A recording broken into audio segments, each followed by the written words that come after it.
Hello, welcome to the Food Enthusiast. I'm Dara Bunjon, and this is the Passover Seder edition. I thought today it would be enjoyable to connect with our food memories from Seder's past. We might not be able to pass the matzah in person, though we can share the love here. Dayenu. As a child, I hated the long Passover ceremony. My Uncle Izzy would do it in Yiddish. My Uncle Morris would do it in Hebrew, and it seemed an eternity. Being the youngest, I always did the 4 questions, and being a Hebrew school dropout, I wasn't very good at reading it, so my uncle typed it out phonetically for me. What I did love about the Seder was the food. Big surprise. My mother's gefilte fish was legendary. She would go to Lexington Market, get a lean fish, get a fat fish, and she would have them fillet it, but she wouldn't let them grind it because she would bring it home and she would use a double-bladed mezzaluna in this very special wooden bowl that she used every year, all the time, to make the gefilte fish. And it was done layered. She would put the bones of the fish, the onions, the carrots, the celery, onion skins, fish, and plenty of white pepper. Because if my father didn't break out in a sweat on his forehead after eating the gefilte fish, there wasn't enough seasoning, there wasn't enough pepper.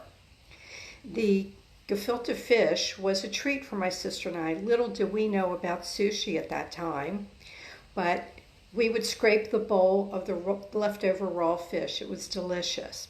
Now, that bowl of mezzaluna meant a lot to me. So when my parents moved to Florida, I was hoping to get it, but was unfortunately notified by my mother that she sold it at a yard sale. I was heartbroken. I am looking up to the sky, Jeffrey, because that's where my notes are.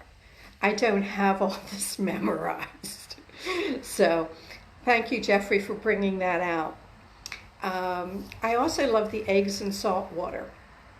And something that I still make nowadays, I'll take a hard-boiled egg and put it in the salt water, and it's reminiscent for me of those times and those meals shared. And my mother's chicken soup, what brought back to me was Rona Cohn Sober brought this story up because I reached out to people to send in their stories. And Rona talked about her grandmother going to the kosher butcher, getting the chicken or the capon, and also getting the unfertilized eggs, which were served in the chicken soup. And it came like in a little paper tray.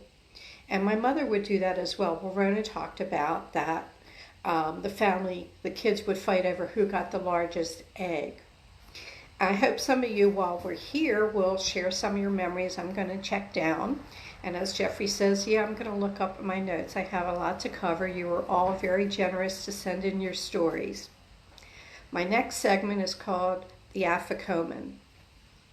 Coming back to Rona Cohn Sober, she had Seder at her house. The grandkids are there. They're all looking for the Afikomen. She starts giving them hints. Nobody can find the Afikomen. Long and short of it, one of the family members did, Stella the dog, and Stella enjoyed that Afikomen. Another Afikomen story, Janice Kaufman, who is originally from Philadelphia, and she's moved to Baltimore. Her eldest brother, Andrew, had eaten the Afikomen. So when it came time to hunt for it, they were all searching for it, and hints were given, and grandmother was very frustrated. She didn't know what happened to it, and eventually Janice's brother Andrew says with a sly smile, it was very delicious. My next segment, guess who's coming to dinner? Are you enjoying these segments? I hope so. Feel free to, any memory that you have from Seder and Passover, I would love to hear about it and share it. So this came in, guess who's coming to dinner, from Ken Farkas.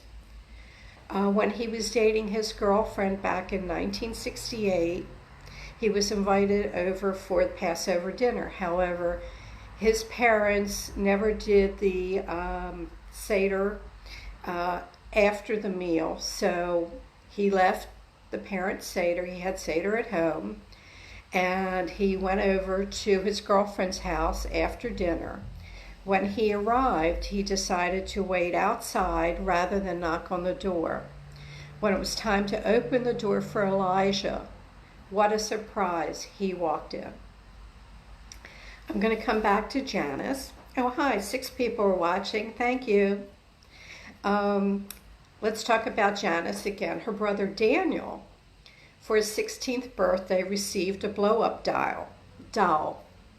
A full-size blow-up doll for his 16th birthday that he named Ursula. They dressed the doll up in Janice's clothes and took the doll, Ursula, to the Seder dinner at her grandmother's house, who she called Kima, who lived in downtown Philadelphia across from the Philadelphia Art Museums. The looks they got walking to the apartment with this dressed-up blow-up doll, dressed appropriately, as Janice said. Nice dress, platform shoes. It was Seder after all. They got to Kima's apartment, and without a moment's hesitation, Kima says to them, she can stay, but if she breaks anything, she's gone. Hi, Nancy. Thanks for joining in. Next segment. Whose fault is it anyway?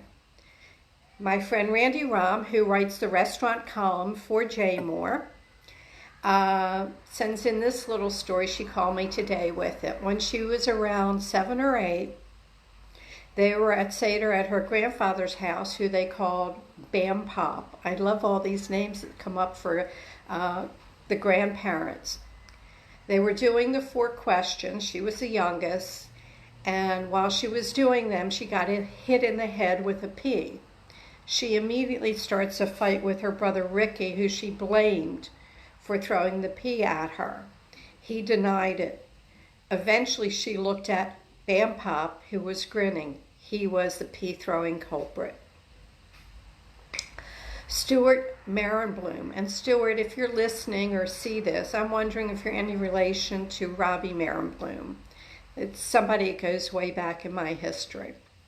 So Stuart Marenbloom sent in this. He said he must have been 10 years old when they had the Ganza Mishpacha at the apartment for the Seder. This included his younger cousin. For his sake, let's call him Henry. This is what Stuart's saying.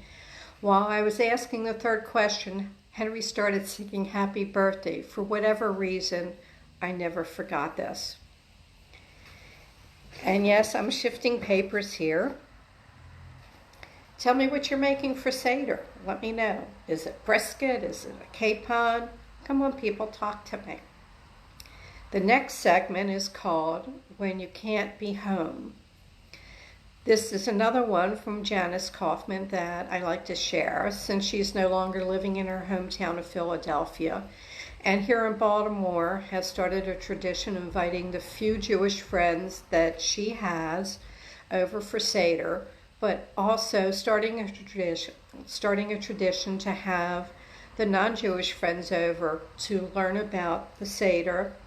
And she has fun games to go along with it. And they're eating the gefilte fish and the chopped liver. What a nice thing to share. And it's become a tradition, though. This year, we might miss it. Hopefully, I'll be there next year. Now, this story is a little bit longer. Jeffrey is throwing food at Seder at a Jewish tradition that I missed. Okay. Hi, Patrick Dobbs. Janice Kaufman here, chopped liver and gefilte fish with purple horseradish. I shouldn't forget the purple horseradish. Janice, thank you again for all the stories. This story's a little bit longer. Hi, Doug. Thanks for joining in. Came in from Alan Cohen, and I have to read this. So if I'm looking up, bear with me, because it's quite a bit. From 1973 to 1975, I was a Navy seaman. 1973 to second-class petty officer to 1975, and stationed in Okinawa, where I was a Chinese interpreter. We had a Jewish chaplain when I arrived, but he was in the process of being transferred back to the United States. As my Jewish knowledge and davening abilities apparently exceeded others, the rabbi made me Jewish lay leader and put me in charge of Friday night and Saturday morning services once he left Okinawa. As the Jewish lay leader, I worked closely with the Christian chaplains. They were both insistent and excited about having a communal seder. I don't recall if it was the first or the second night of Passover. They promised me that every general and admiral on Okinawa and their wives and quite a few colonels and their wives would be attending. I myself invited most of my workmates who would not be on duty that evening. Well, over 100 people attended, not only the generals and the admirals, but the governor of Okinawa, the prefecture's representatives to the Japanese Diet, and other Japanese big shots attended as well. The generals and admirals were in their dress uniforms. The Japanese politicians were dressed to go, and all the wives were dressed in their nicest gowns. Here I was, Seaman Cohen, and my non-Jewish buddies dressed in dungarees but leading the Seder. A television camera was running. This was the local Okinawa TV station, and that night we were the lead story on the 11 o'clock news. It was all in Japanese, but wow, I was on TV. I later learned that the annual Seder was the social event of the year in Okinawa. I had 2 more Seders in 1974 and 1975, but now I knew what to expect. So, Seders can be small, they can be large. Whether it's a small gathering or like Patty Blivis, who remembers being in her grandparents' dining room table, that would extend from the dining room, through the living room, through the foyer, into the family room, hosting almost 60 guests, family and friends, and strangers. And Jeannie Grusin-Siegel talks about when she was very young and the family was in Berlin, that they squeezed 32 people into a very small apartment, 3x4 kitchen, and the service was done in English, in Yiddish, in Hebrew, and also German. It is good to share traditions and to share the love. I'm sorry that we can't be close to those people that we love this year, and this is a plague that we weren't expecting. I want to thank all of you for joining in. My celebration this year is alone, but I'm not lonely. I'm blessed with friends. Kag Sameach, Gut Yuntiv, stay healthy. Please feel free to share your own Passover stories below this video. It will be on jmoreliving.com. To those celebrating Easter, the wish is the same. Stay healthy, be happy, share the love, and join me next week for the next episode of the Food Enthusiast. Thank you so much for joining. Have a good holiday, and may your plates remain full always.